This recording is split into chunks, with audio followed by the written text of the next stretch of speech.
오늘 하나님 말씀은 요한복음 5장 1절에서 9절까지 말씀입니다. 제 성경은 149페이지입니다. 같이 읽습니다. 그 후에 유대인의 명절이 되어 예수께서 예루살렘에 올라가시니라.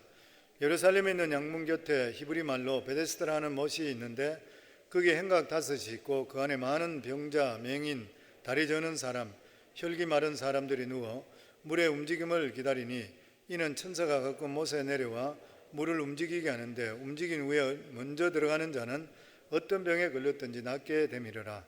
거기 38해 된 병자가 있더라. 예수께서 그 누운 것을 보시고 병이 벌써 오래된 줄을 아시고 이르시되 내가 낫고자 하느냐. 병자가 대답하되 주여 물이 움직일 때에 나를 못에 넣어주는 사람이 없어 내가 가는 동안에 다른 사람이 먼저 내려가나이다. 예수께서 이르시되 일어나 내 자리를 들고 걸어가라 하시니 그 사람이 곧 나와서 그 자리를 들고 걸어가니라. 이날은 안식일이니. 아멘. 오늘 함께 은혜를 나눌 말씀의 제목은 일어나 걸어라 라는 그러한 제목입니다. 미국의 한 농부가 있었는데 이 사람은 수십 년 동안 이 경마장에서 도박을 했습니다. 돈을 건 경마주가 1등으로만 들어온다면 돈방석에 앉을 수 있는 그런 일인데 수십 년 동안 했는데 한 번도 맞추지를 못했습니다. 그래서 항상 돈을 잃었습니다. 그런데 그가 선택한 경마주가 1등을 했습니다. 그런데 그 당시는 요즘과 틀리기 때문에 이렇게 연락을 가고 바로 알고 이런 것이 아니기 때문에 그곳에 이제 본부에서 이 사람이 누군지를 먼저 이제 수소문을 했습니다. 왜냐하면 상금이 자그마치 2억 달러나 되기 때문인 것이에요. 그래서 수소문을 했더니만 아주 가난한 농부라는 거예요. 그래서 돈을 주는 본부에 생각할 때에 이 사람이 지금까지 한 번도 되지 않았다가 갑자기 이런 거금을 받게 되면 충격을 받아서 심장마비로 혹시 죽을 수도 있다 이렇게 생각해서 수소문을 하다 보니까 이 사람이 천주교인이라. 그래서 이 사람이 다니는 그 동네 신부님에게 연락해서 여차저차 이런 사정인데 혹시나 이분이 샥 받아서 심장마비 올지 모르니까 그래서 신부님께 부탁드리니까 가서 마음을 좀 오픈시켜서 준비 좀 시켜달라고 그렇게 이야기했습니다. 그래서 이 신부님이 그분에게 찾아갔습니다. 그동안에 경마주에 많이 투자를 했지만 별로 얻은 것이 없죠. 그러니까 내가 평생 지금까지 수십 년에 한 번도 받은 적이 없다. 당신이 만약 그러면 1등으로 당선됐다면 어떡하겠나. 그러니까 아주 시큰둥하게 이야기하기를 나한테 그런 일이 날 리가 있겠느냐고.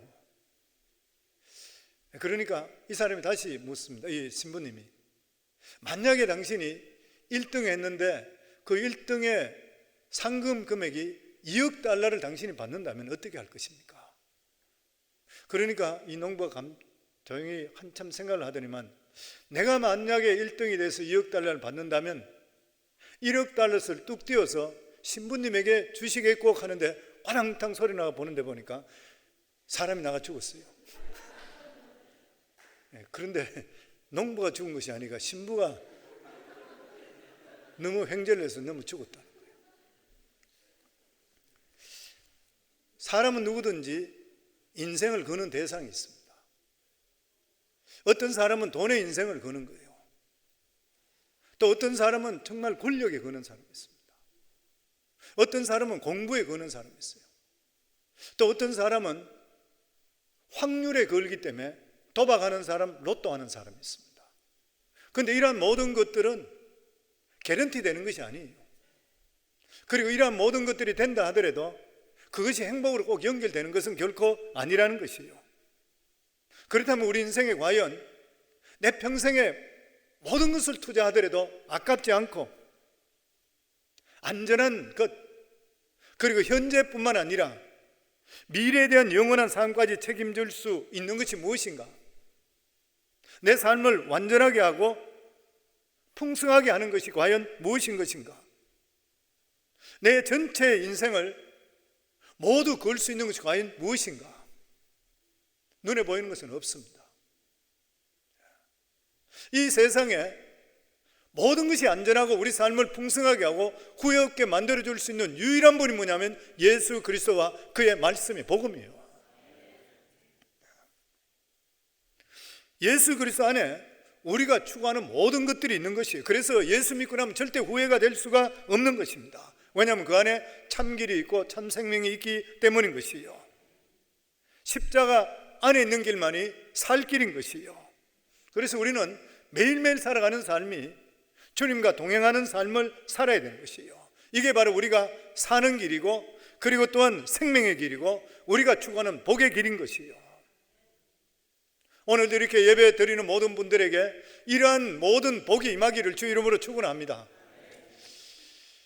오늘 읽은 이 요한복음 5장에 있는 말씀은 예루살렘 성 안에 양문 곁에 이 베데스다라는 그런 연못이 있습니다. 그런데 여기에 행각이 5개나 지어져 있는데, 그 이유가, 거기에 수많은 사람들이, 병자들이 몰려 있는데, 그 이유가 뭐냐면은 이 베데스다 연못이 한 번씩 물이 솟구치는 거예요. 근데 물이 솟구칠 때에 누구든지 가장 먼저 들어간 사람은 어떤 병이 걸렸다 해도 치유함을 받는다는 전설이 있습니다. 그러니까 불치병에 걸린 사람이라는 사람은 거기 다 모여 있어요. 그렇게 수도 없는 사람이 모여 있는 그때에 예수님께서 38년 된 그러한 불치병자를 찾아가시는, 그리고 예수님께서 그에게 낫고 싶으냐? 일어나 걸어라 말씀하심을 통해 치유 역사가 임하는, 소망 없던 그에게 예수 그리스도께서 나타나셔서 소망이 되시고 치유되시는 그러한 사건입니다. 5절과 6절에 보면 거기 38에 된 병자가 있더라. 예수께서 그 누운 것을 보시고 병이 벌써 오래된 줄 아시고 이르시되 네가 낫고자 하느냐. 오늘 이 사건을 통해서 하나님께서 우리들에게 몇 가지 말씀을 주십니다. 그 첫째가 뭐냐면은 이 38년 되는 사람의 인생의 가장 기적이 뭐냐면 예수님이 찾아오신 거예요. 그래서 우리 인생의 가장 기적은 뭐냐면은 우리들에게 예수님이 찾아온 것입니다. 이걸 보고 성경에서는 은혜라 그래요. 은혜라. 디저브한 것이 하나도 없는데, 우리가 은혜 받을 수 있는 자격이 하나도 없는데 예수님께서 우리를 찾아오셨는 것이에요. 그 당시에 그 솔로몬의 행각에 5 행각에는 수많은 불치병자, 이런 사람들이 낫기를 기다리고 있었습니다.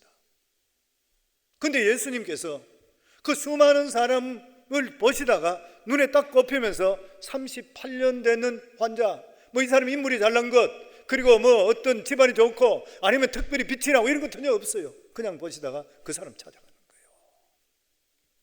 저는 이 말씀을 보면서 느끼는 것이 우리가 똑같아요. 저와 여러분들 뭐 특별한 게 있습니까? 우리가 구원받을 만한 자격이 있는가요? 우리가 하나님의 자녀 될 수 있는 그러한 자격을 갖춘 사람이 여기 누가 있는 것인가요? 우리가 집안이 좋습니까? 아니면 하나님 오실 때 진짜 뭔가 갖추었습니까? 행위로 구원받지 못한다 그랬죠.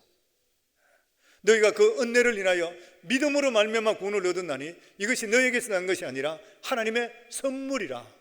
구원은 하나님의 100% 선물인 것이에요.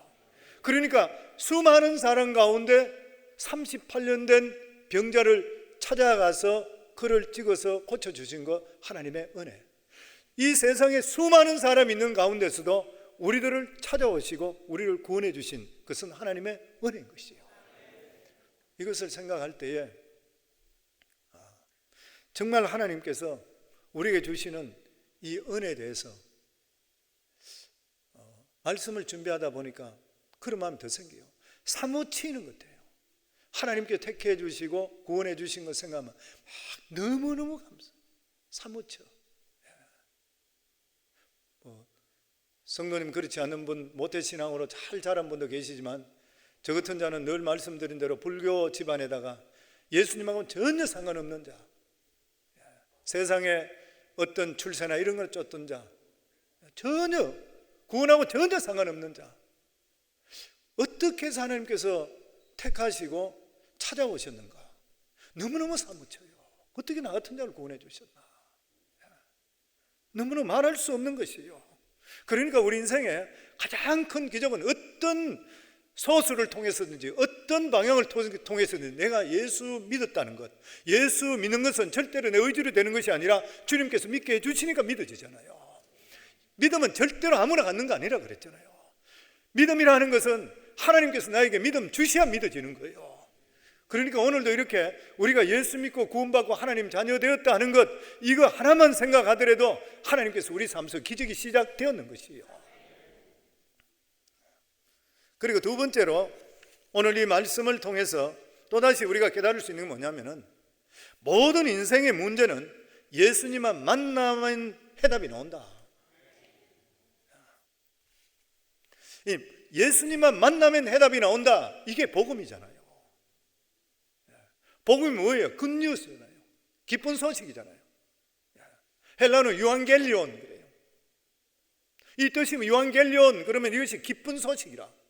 이게 무슨 뜻이냐면, 그 당시에 고대 그때는 전쟁이 붙잖아요. 그러면 그때 요즘같이 무전을 할 수 없고 전화를 할 수 없는 시대잖아요. 그 전쟁이 붙는데 결과가 어떻게 되는지 알 수가 없어. 만약에 자기 나라가 졌다 그러면 자기들 전체가 포로로 잡혀가든지 다 죽는 거예요. 목숨이 다 걸려있는 것입니다. 그런데 한 사람이 저기서 뛰어옵니다. 승리했는지 졌는지 몰라요. 그런데 뛰어와서 소리 지르면서 넘어지며 소리 지르는 게 유앙겔리온 그래요. 그 말이 뭐냐면 우리가 승리했다, 전쟁에. 성도님, 전쟁에서 자기들이 포로되거나 죽게 되는데 우리가 승리했다는 소식만큼 더 기쁜 소식이 있는가요? 이 유앙겔리온이 그 뜻인 것이요.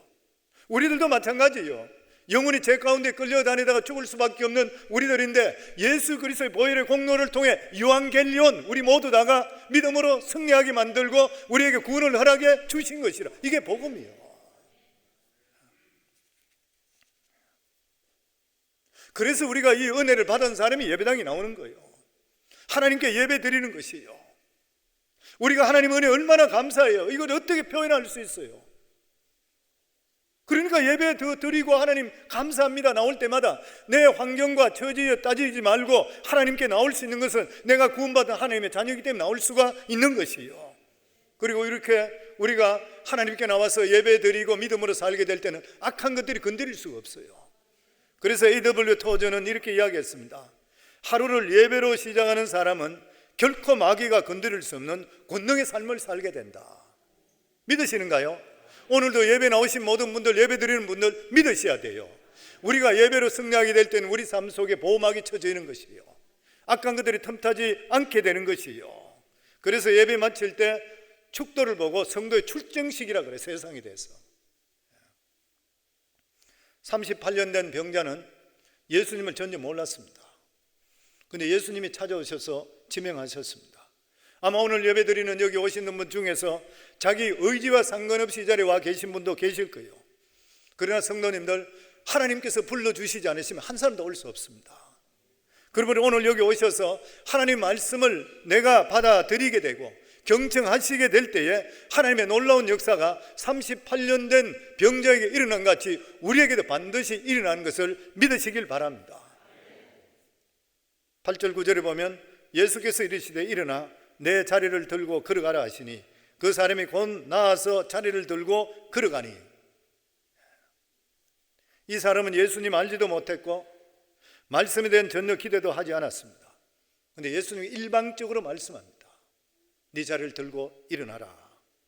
근데 실제적으로 일어나 버렸어요. 예수님의 말씀은 공허한 철학이든지 말장난이 결코 아니세요. 왜 그러세요? 예수님이 누구세요? 하나님이시잖아요.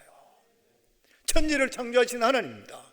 요한복음 1장 1절에 보면 태초에 말씀이 계시니라. 이 말씀이 하나님과 함께 계셨으니 이 말씀이 곧 하나님이시라. 요한복음 1장 14절에 말씀이 육신이 되어 우리 가운데 거하심에 우리가 그 영광을 보니 아버지의 독생자의 영광이요 은혜와 진리가 충만하더라. 그래서 예수님께서 하나님이시기 때문에 예수님의 음성이 우리 속에 들리면 능력이 우리 속에 들어오는 거예요. 그러니까 일어나는 것이에요. 오늘도 예배 드릴 때에 하나님의 말씀이 내 귀에 들리는 순간에 나에게 능력으로 나타나게 되어 있는 것이에요. 그리고 세 번째로 우리가 이 말씀을 보면서 예수님께서 이 병자에게 뭐라고 말씀하시냐 하면은 네가 병을 낫길 원하냐? 예수님께서 그 환자에게 물었습니다. 38년 동안 병들어 있는 이 사람의 오직 소망은 낫는 거예요. 예수님 모를까요? 근데 예수님께서 물었습니다. 깊은 의미가 있는 것이요. 왜 그러냐면 38년 동안 병들어 있으면 희망이 없습니다. 40년, 근 40년이잖아요. 인생 40년 동안 병들어 있다 그러면 이 사람 산게 사는 게 아니에요. 그리고 자기 몸도 못 움직이는 사람이 누가 들것에 들고 가서 그 옆에 갖다 줘야지 지금 있는 것이지, 자기 마음으로 걷지도 못하는 사람이에요. 그리고 베데스다 못에 물이 끓을 때에 들어가지도 못해. 자기 힘으로는 누가 들것에 있는 사람 끌고 가서 엎어줘야 되는 것이에요. 소망이 없는 그런 사람입니다. 그러니까 예수님께서 네가 낫기를 원하느냐 물은데도 불구하고 얘 낫고 싶습니다 이래야 되는데 불평부터 먼저 합니다. 병자가 대답하되 주여 물이 움직일 때에 나를 못에 넣어줄 사람이 없어 내가 가는 동안에 다른 사람이 먼저 내려갔습니다. 내가 가고 싶은데 딴 사람이 항상 먼저 가기 때문에 난 못 들어갔습니다. 저 사람들 때문에 내가 못 들어갑니다. 원망불평만 있는 것이요. 이 사람은 희망이 없기 때문에 자포자기하는 것이요. 성도님들, 자포자기하는 사람에게는 하나님의 능력이 절대 안 일어납니다. 명심하셔야 돼요. 이 38년 된 병자는 습관적으로 거기에 앉아있을 뿐이지 베데스다 연못가에 자기가 나을 것이라는 생각이 점점 없어지는 그냥 형식적으로 있던 그런 사람인 것이에요. 그럴 때 예수님께서 그에게 소망을 줍니다. 네가 진짜 낫고 싶으냐? 진짜 낫고 싶으냐? 마가복음 9장에도 보면 귀신 들리고 병어리 된 아들을 예수님께 데려왔을 때 그 아버지가 이렇게 예수님께 하면 무엇을 하실 수만 있다면 우리를 불쌍히 도와주소서. 그러니까 예수님께서 그 아버지에게 그리 이야기합니다. 할 수 있거든 무슨 말이냐? 믿는 자에게 능치 못함이 없느니라. 그러니까 그 아버지가 깜짝 놀라서 이제 내가 믿습니다. 내가 믿나이다. 나의 믿음 없는 것을 도와주소서. 그러니까 할 수 있거든이 내가 믿습니다로 바뀌었던 것이에요. 그때 예수님께서 예수 이름으로 꾸짖는과 동시에 귀신이 떠나가 버렸습니다.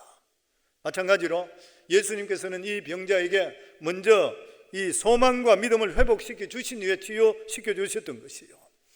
굉장히 우리에게 중요한 말씀입니다. 성도님, 우리도 살아갈 때 모을 때에 사물을 보실 때 긍정적으로 바뀌지 않고는 하나님의 역사 절대 안 일어납니다. 항상 말씀드리잖아요. 내 생각과 태도가 바뀌지 않고는 절대로 내 삶 속에 하나님의 소망의 역사는 일어나지를 않는 것이에요. 요즘 코로나 바이러스가 오래감을 통해서 고통받는 분들이 많이 있습니다. 직장으로 고통받는 분도 계시고 특별히 소기업 적은 비즈니스 하는 분들이 참 많이 어렵습니다. 어제 월스트리트 저널을 보니까 거기에 미국의 이 음식점으로 호황 누리는 대기업들이 쭉 나와 있어요. 맥도날드 이미 매상 전체가 지금까지 전후 음악인 최고로 올린다 그래요.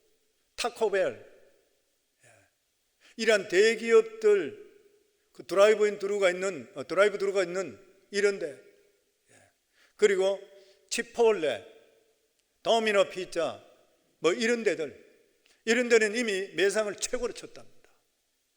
그러고 나서 그 뒷장면에 그림이 나와 사진이 나와 있는데 동네 사람 상대하는 네이버후드 레스토랑이든지 조그마한 가게들 사업하는 사람들 손님이 하나도 없어요.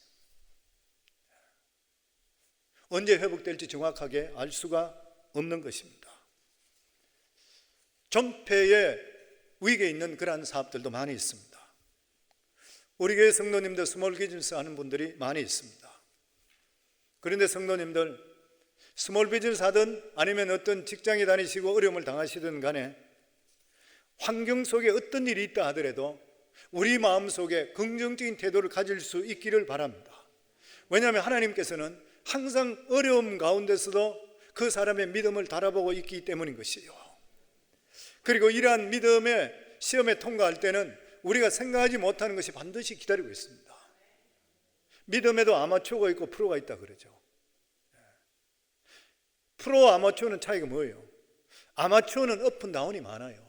계속 업앤다운이 많습니다. 프로의 특징이 뭐예요? 업앤다운이 별로 없습니다. 스테이블하죠. 계속. 프로가 그거예요. 저는 믿음도 똑같다 생각해요. 운동하는 사람도 프로들은 업앤다운이 없는 것 마찬가지로 우리 믿음의 프로들도 업앤다운이 없어야 돼요. 환경에 대해서 업앤다운을 하지 말아야 돼요. 그럴 때 하나님께서 그 사람을 보시고 하나님께서 때를 따라 복을 주시게 되어 있는 것이요. 믿음의 프로들이 흔들리지 않는 그런 이유가 뭐냐면은 위기가 올 때는 반드시 기회가 온다. 그리고 하나님께서 반드시 역사하신다. 이 믿음을 갖고 있기 때문인 것이요.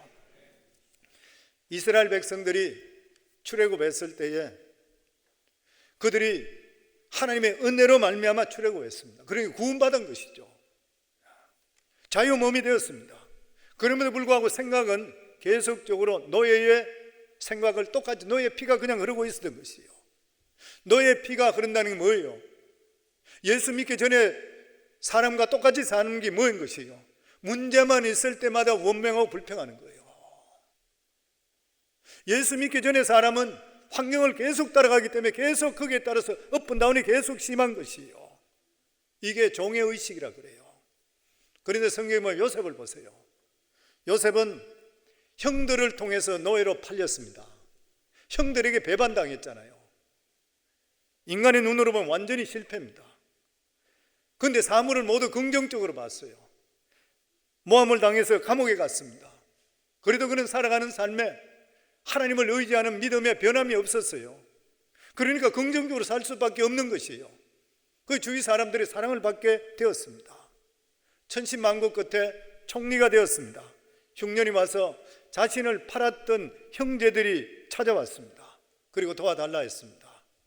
옛날에 형제간에 원수였었어요. 근데 그는 복수 안 했습니다. 그 이유가 뭐냐면 창세기 45장에 보면 당신이 나를 이곳에 팔았으므로 근심하지 마소서, 한탄하지 마소서, 하나님이 생명을 구원하시려고 나를 당신들 앞서 보냈습니다. 무슨 말이에요? 내 인생 살아가는 모든 삶의 계획과 장래의 모든 일들은 하나님께서 베풀어 주신 은혜하고 연결 다 시켜버려요. 성도님, 이게 우리에게 너무 중요합니다. 살아갈 때 우리가 믿음의 조상이라 그러면 아브라함을 이야기해요. 아브라함의 믿음의 특징이 뭐예요? 순종이잖아요. 갈대 우르의 75세 때에 하나님께서 무조건 가라 그러면 무조건 순종했죠. 그리고 순종의 절정이 뭐예요? 클라이막스가 100세 때 낳았던 그 아들 이삭을 하나님께서 모리아 산에 죽여서 번제로 드리라 했는데 실제로 칼로 죽이려 했잖아요. 하나님께서 죽이면 하나님 살려주신다 믿음이 있었기 때문에 죽이려고 그랬던 거예요. 아브라함의 가장 귀한 믿음은 순종이잖아요. 그런데 또다시 아브라함을 우리가 믿음을 들여다보게 될 때는 순종뿐만 아니라 자기의 모든 삶에 하나님께서 섭리하시고 간섭한다는 것을 믿었던 거예요.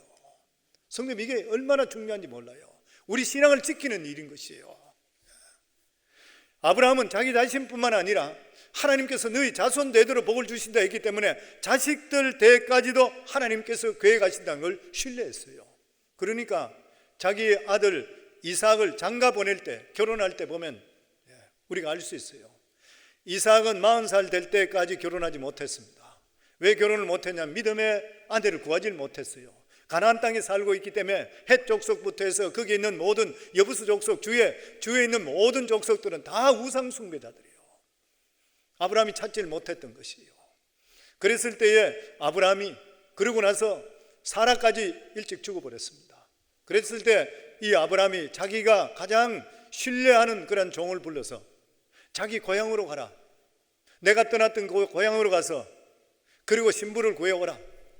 하나님께서 먼저 가셨겠지만 너는 갈 때에 사정 이야기를 다 해주고 그러고 나서 만약에 그 사람이 그 사람을 찾았다 하더라도 그 사람이 너를 따라오지 않으려고 하거든 잊어버리라. 너와 나하고 맹세는 아무 상관이 없다. 그리고 만약에 신랑을 다시 불러서 보자 할 때는 절대 이삭을 걸려 데려가서 안 된다. 왜 그러냐면 적어도 믿음의 대를 이을 수 있는 그러한 사람은 믿음의 이야기를 듣고 하나님께 응답받고 말씀에 따라 가야 되는 것이 눈에 보는 대로 따라가는 그런 사람은 믿음의 가문을 절대 못 일으킨다. 딱 잘라버렸습니다. 여기서 우리가 아브라함 신앙을 볼 수 있는 것이요. 아브라함은 믿음적이지 않으면 미련을 버리라. 아들 데려가지 말고 그 여자도 포기하라. 무슨 말이요? 아닌 것은 아니다.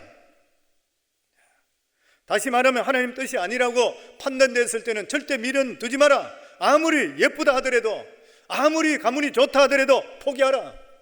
그 말인 것이에요. 보면 성도님, 신앙이 무엇이에요? 신앙이라는 것은 하나님 때문에 내가 갖고 싶은 것을 포기하는 것이에요. 다른 말로 하면 내 인생 모든 것을 하나님 발 앞에 던지고 하나님 뜻 가운데 살겠습니다 하고 가는 게 신앙이에요. 그리고 또 다른 이유는 이삭의 아내 되면은 사람보다 약속을 믿는 믿음이 되어야 된다. 얼굴 한번 보지 않았지만 말씀 듣고 그래도 믿음의 아내를 구하기 위해서 여기까지 왔다는 그 말씀 듣고 떠날 수 있는 그런 사람이어야 된다.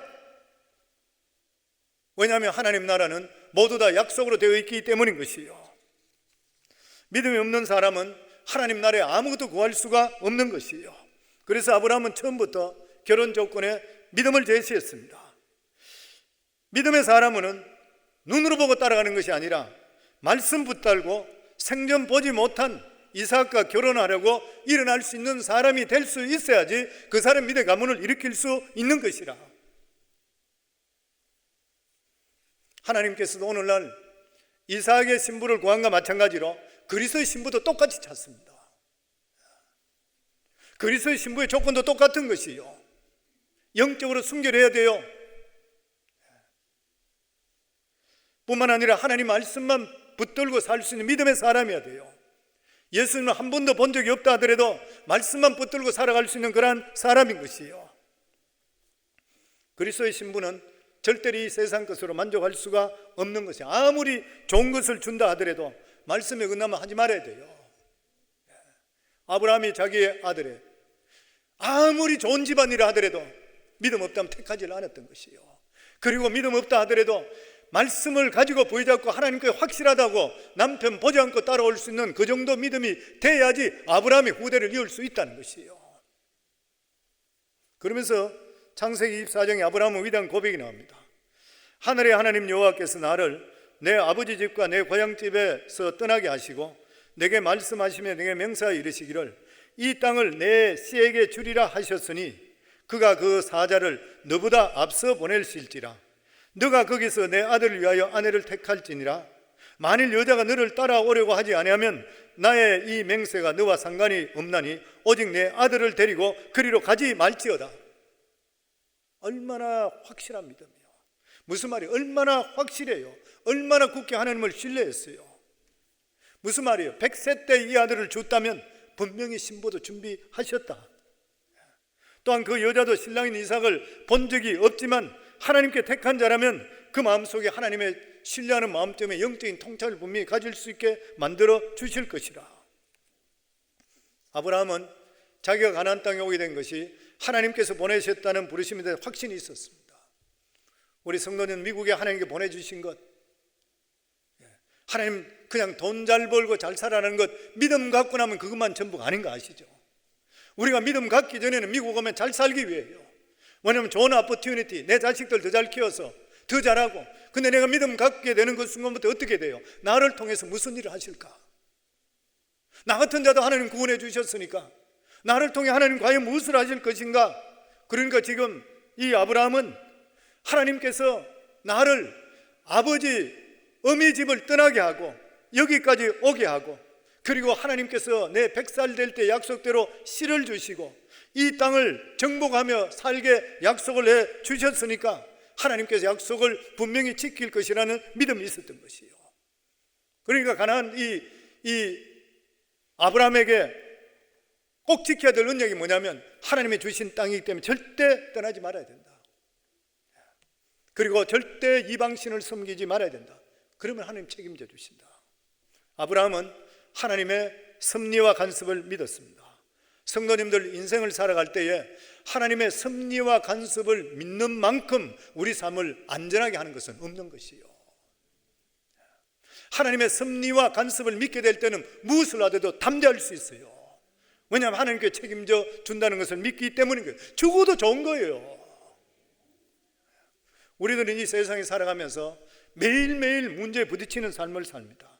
우리 삶 속에 인생에 어떤 쓰나미가 올지 몰라요. 내일 일을 모르잖아요. 지금까지 이뤘던 모든 것이 한순간에 쓰러질 수도 있는 것이에요. 우리 주위에는 위험들이 도사리고 있습니다. 성도님, 그리고 우리 안에 무슨 병이 지금 큰지 어떻게 알아요? 성도님 건강 자신해요? 아무도 자신 못해. 한순간에 나가 떨어져요. 그게 우리 인생인 거예요. 우리 자식들 지금까지 보호해 주셨지, 하나님 은혜지. 앞으로 무슨 일이 날지 어떻게 알아요? 그럼에도 불구하고 우리 믿는 사람은 믿는 것이 하나 있습니다. 왜냐하면 이 모든 불안한 모든 것들이 다 사실이라 하더라도 하나님의 허락 없이는 참새 한 마리 절대 안 떨어진다는 거예요. 우리는 이 세상의 모든 걸 다 알 수가 없는 것이에요. 그러나 언약의 말씀을 우리가 붙들고 하나님만 바라보고 살아가면 하나님께서 우리 삶을 반드시 책임져 주시고 약속대로 풍성한 삶을 주신다는 것이에요. 아브라함은 종을 보내면서 결혼이 너에게 달린 것이 아니라 그래요. 하나님께서 미리 아시고 사자를 보내서 준비시킬 것이라, 약속을 이루어 주실 것이라.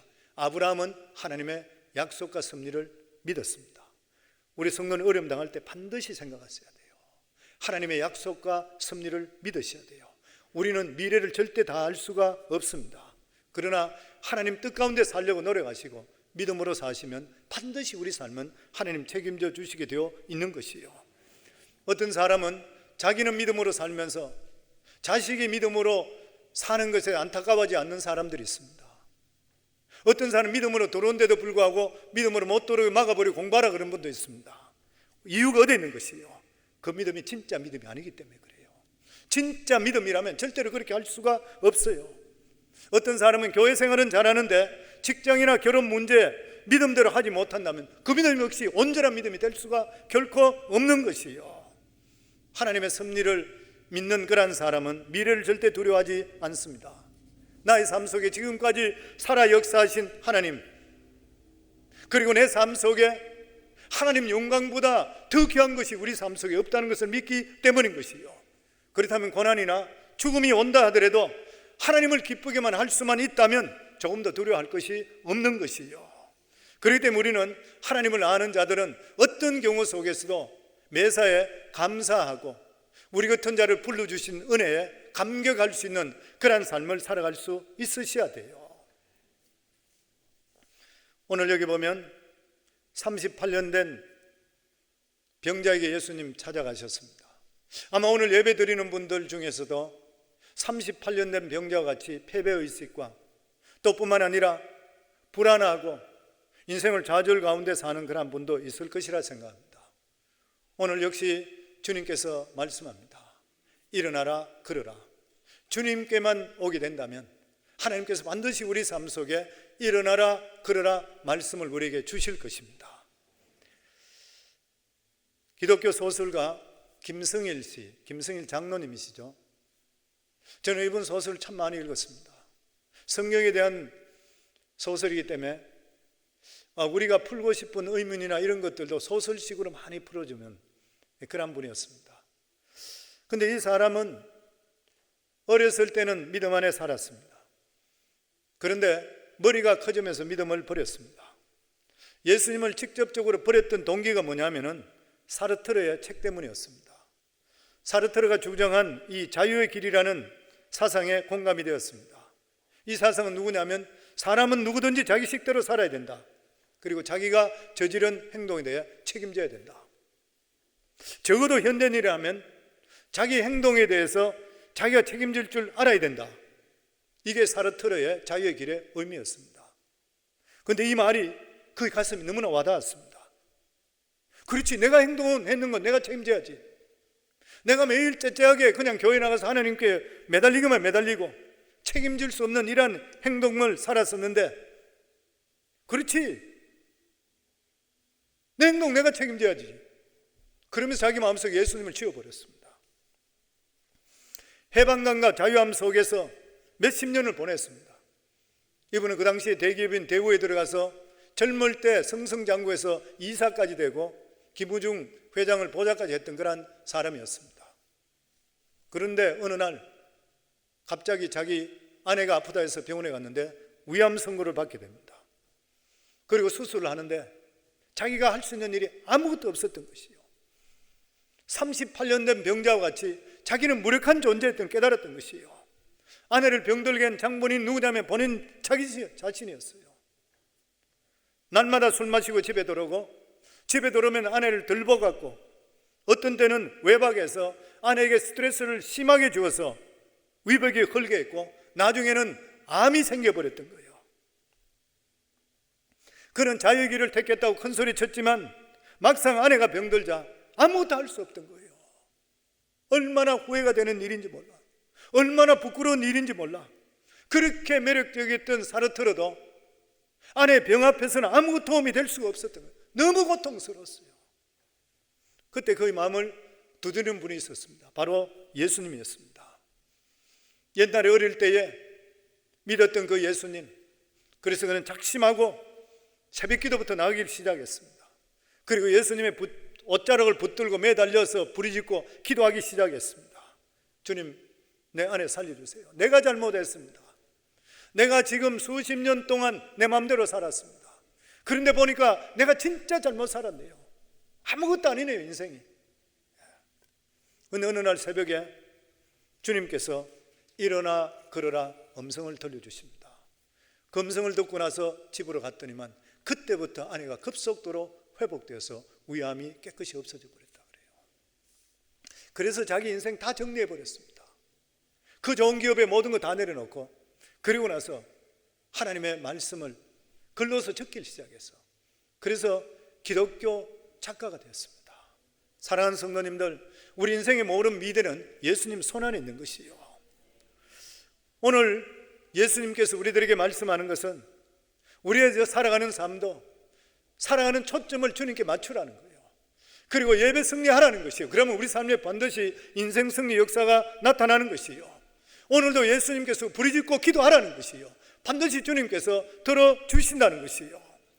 오늘도 예수님께서 우리를 찾아와셔서 일어나 걸으라 하고 있습니다. 사랑하는 성도님들, 어떤 저주에 있다 한다 하더라도 우리의 모든 문제를 해결할 수 있고 우리를 건질 수 있는 분은 예수 그리스도밖에 없는 것이에요. 왜냐하면 예수님이 하나님이시기 때문에 그런 거예요. 힘든 일, 어려운 일 있을 때마다 주님 바라보시고, 매달리시더라도 주님께 매달리시고, 울더라도 주님께 우시기 바랍니다. 38년 된 병자를 일으켜 주신 같이 이러한 역사가 우리 속에 일어나서 우리 모두 다도 일어나라 걸으라는 그러한 하나님의 음성을 듣고 인생의 놀라운 경험을 반드시 하게 될 줄 믿습니다. 그리고 인생의 가장 큰 기적은 예수 믿고 구원받은 것, 주님께서 우리를 찾아주셨다는 것부터 기적은 시작되었습니다. 주님 앞에 갈 때까지 계속적으로 하나님의 역사는 반드시 우리 삶 속에 임하는 이러한 하나님의 섭리와 약속을 믿으시며 승리하기를 주의 이름으로 축원합니다. 우리 시간 합심해서 하나님께 기도합니다. 저희들이 시간 합심해서 하나님께 기도할 때에 하나님, 우리 같은 자도 불러주신 거 너무 사무치도록 감사합니다. 저희가 만입이 있다 하더라도 하나님 어떻게 다 감사할 수 있겠습니까? 너무너무 감사합니다. 주님, 하나님, 요즘 어려움 당하는 성도들이 있습니다. 우리 인생에 보면 어려움 많이 당할 수 있습니다. 그렇지만 심한 병에 든다든지 진짜 큰 문제에 대한다면 경제적인 문제는 아무것도 아니라 생각합니다. 하나님 아버지, 여러 가지 이런 가운데서 주님의 섭리와 주님의 약속을 믿고 아버지 하나님 끝까지 주님 바라봄을 통해 우리 사랑하는 성도들 믿음으로 다 승리할 수 있는 그러한 시간들 되게 해 주시옵소서. 오늘 이 시간 주여 세 번 부르며 하나님께 기도합니다. 주여, 주여, 주여. 아버지 감사합니다. 오늘도 이 시간 하나님 아버지, 저희들 아버지 주님께 나아갑니다. 주님, 우리들의 삶을 주님께서 불쌍히 여겨주시고 우리의 연약함을, 믿음 없음을 불쌍히 여겨주시옵소서. 하나님 아버지, 오직 우리가 구할 곳은 주님밖에 없습니다. 우리 하나님 아버지, 우리를 건져주신 하나님 아버지, 구원해 주신 하나님, 우리 삶 속에 기적을 베풀어 주신 하나님, 우리 앞으로 살아가는 모든 삶도 아브라함과 같은 그런 믿음을 하여 주시어서 하나님의 섭리와 하나님의 약속을 믿고 흔들리지 않는 믿음으로 살아갈 수 있는 저희들이 더욱더 될 수 있도록 주님 축복하여 주시옵소서. 예수님 이름으로 기도하옵나이다. 아멘.